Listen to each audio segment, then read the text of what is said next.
Assalamualaikum warahmatullahi wabarakatuh. Jumpa lagi bersama saya, Sylvia Noviana Nugraini, guru sosiologi di SMA Negeri 14 Garut. Pada kesempatan kali ini, kita akan membahas mengenai teori-teori perubahan sosial, yaitu pembahasan lanjutan mengenai materi sosiologi kelas 12 semester gasal, ya. Tujuan pembelajaran kali ini yaitu setelah siswa atau peserta didik mempelajari mengenai teori-teori perubahan sosial atau mengikuti pembelajaran ini, peserta didik diharapkan mampu mendefinisikan dan juga mampu mengklasifikasikan teori-teori perubahan sosial dan kaitannya dengan fenomena yang terjadi di masyarakat atau lingkungan sekitar. Langsung saja, apa saja teori-teori perubahan sosial? Yaitu ada teori siklus, teori perkembangan, teori gerakan sosial, dan juga teori modernisasi.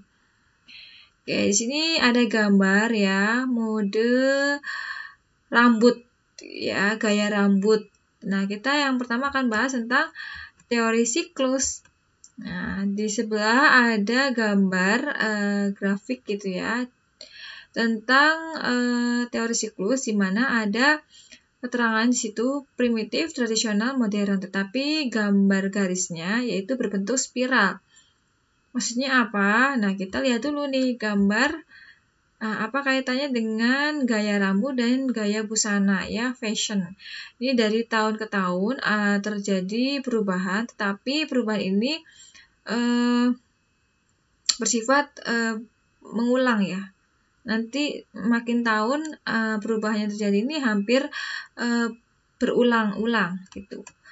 Nah, dari celana ini kulot atau jubra ya yang sudah terkenal atau trendy pada zaman tahun 70-an, nah sekarang sudah menjadi trendy atau kekinian lagi gitu. Nah, kemudian ada celana jeans gitu ya.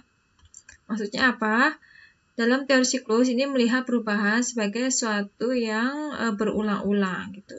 Terjadi secara terus-menerus dan berulang-ulang.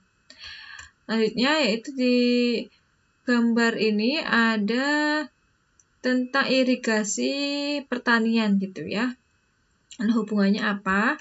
Nah, kita masih akan membahas teori siklus. Pada teori siklus ini ada tokoh pemikiran teori siklus yaitu Pitirim A. Sorokin. Pitirim Sorokin membagikan tahapan kebudayaan manusia menjadi 3, yaitu kebudayaan ideasional, idealistik, dan kebudayaan indriawi. Dari masing-masing kebudayaan ini penjelasannya yaitu yang pertama kebudayaan ideasional, kepercayaan terhadap unsur adikodrati atau supranatural. Contohnya kepercayaan kepada Tuhan, kemudian keyakinan terhadap adanya surga atau neraka.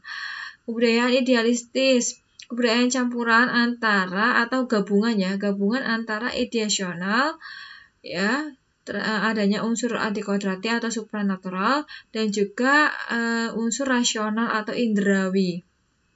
Contohnya di sini ada kebudayaan subak.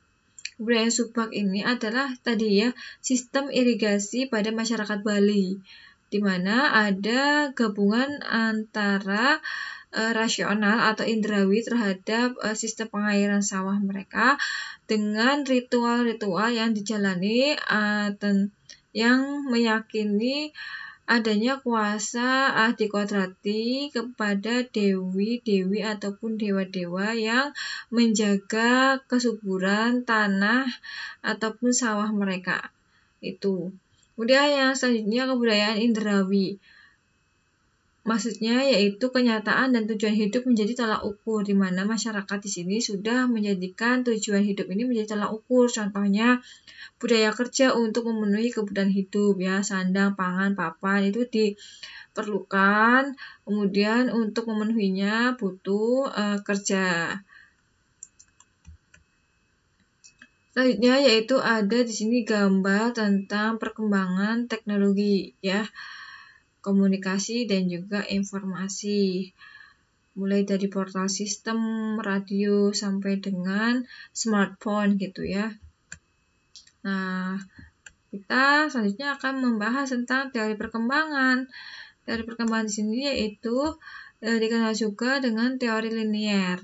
Teori perkembangan dibagi menjadi dua, yaitu teori evolusi dan teori revolusi. Teori evolusi yaitu teori yang harus melalui tahapan-tahapan tertentu untuk melakukan perubahan sosial dan sifatnya lambat. Nah, kalau teori revolusi yaitu teori yang terjadi dengan cepat. Penganut teori evolusi berpandangan bahwa masyarakat secara bertahap berkembang dari primitif, tradisional menuju masyarakat modern yang kompleks dan maju. Contoh gambar grafiknya yaitu berjalan lurus ke atas ya garisnya. Itu menandakan adanya tujuan tertentu yang hendak dicapai dari primitif menuju ke modern. Selanjutnya di sini ada gambar Nyi Roro Kidul, yaitu dewi yang dipercaya oleh masyarakat Jawa yang menjaga pantai selatan. Tuh. Kaitannya apa dengan teori perkembangan? Di sini ada tokoh pemikir teori perkembangan Auguste Comte.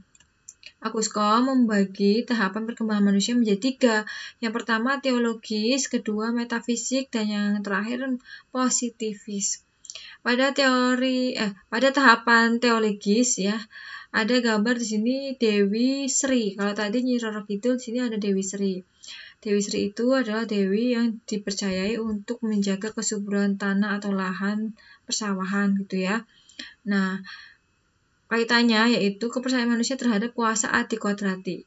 Percaya akan adanya selain dewi-dewi, percayaan terhadap Tuhan itu ya, roh dewi itu termasuk kepercayaan manusia pada tahap teologis. Jadi tahapan perkembangan manusia itu keyakinannya pada roh-roh, dewa-dewa dan Tuhan itu masuk ke dalam tahapan teologis. Kemudian berkembang menjadi tahap metafisik, di mana pengetahuan manusia berdasarkan konsep-konsep abstrak yang menggantikan kuasa adikodrati. Karena kepercayaan manusia tadi yang adikodrati itu tidak bisa terlihat oleh manusia, maka diubah konsepnya menjadi konsep abstrak ya yang menggantikan kuasa adikodrati, di mana manusia meyakini benda-benda atau konsep abstrak yang diyakini memiliki kekuatan. Ya, contoh di sini adalah pohon, bisa juga batu-batu. Tuh. Kemudian berkembang lagi menjadi tahap positivis. Di sini pengetahuan manusia berdasarkan fakta atau manusia sudah bisa berpikir secara ilmiah. Dimana di sini contohnya adalah BMKG. Jadi manusia ini sudah meyakini bahwa hujan itu bukan karena tidak memberikan sesembahan atau sesajen ya, tetapi memang bisa dilihat atau diyakini, bisa berpikir secara ilmiah tentang iklim seperti itu ya, BMKG, perubahan cuaca, dan secara ilmiah itu. Selanjutnya di sini ada tahapan-tahapan, itu menandakan kita akan membahas tentang pemikir teori evolusi. Di sini yaitu ada tokohnya Herbert Spencer. Peralihan masyarakat melalui serangkaian tahap yang berawal dari tahap kelompok suku yang homogen dan sederhana ke tahap masyarakat modern yang kompleks. Pada pemikir teori evolusi ini meyakini bahwa manusia yang bisa bertahan yaitu manusia yang bisa mengikuti perubahan. Itu ya, maka yang kalah, yang tidak bisa mengikuti, maka akan tertinggal seperti itu. Nah, tadinya pada kelompok ini bersifat homogen dan sederhana, kemudian menuju pada tahap yang modern dan juga kompleks, lebih beragam lagi masyarakatnya. Tuh. Kemudian ada teori pembagian kerja, yaitu tokohnya Emil Durkheim. Proses perubahan sosial masyarakat solidaritas mekanik menuju masyarakat solidaritas organik, ditandai dengan adanya pembagian kerja, sanksi restitutif, dan hubungan interpersonal. Jadi, teori perkembangan ini bisa dilihat juga dari adanya perubahan solidaritas mekanik menjadi masyarakat atau solidaritas organik. Ya, sudah ada pembagian kerja, sanksi yang restitutif, dan hubungan yang interpersonal ya, sudah individual gitu. Kemudian di sini ada buruh pabrik yang sedang bekerja. Selanjutnya kita akan membahas tentang teori struktural konflik yang tokohnya yaitu dipelopori oleh Karl Marx. Perubahan sosial masyarakat merupakan perjuangan untuk mengubah struktur dengan jalan revolusi dalam mewujudkannya. Ya, ada revolusi industri gitu ya, penggunaan mesin-mesin, kemudian adanya kaum borjuis dan kaum proletar, di mana kaum proletar ini berjuang untuk mendapatkan haknya, dan di mana kaum borjuis ini adalah kaum yang pemilik modal, di mana memanfaatkan kaum proletar untuk mendapatkan kekayaan sebanyak-banyaknya gitu. Kemudian di sini ada gambar demo ya, reformasi di korupsi. Ini tentang demo RUU KPK ya. Nah, kita akan bahas apa? Yaitu teori gerakan sosial. Teori ini menyatakan bahwa perubahan suatu peradaban ke peradaban lain tidaklah selalu melalui jalan yang damai. Bahkan secara membuktikan perubahan peradaban masyarakat kerap terjadi melalui gerakan-gerakan kolektif atau gerakan sosial. Nah, ini contohnya adalah demo gitu ya. Nah, menurut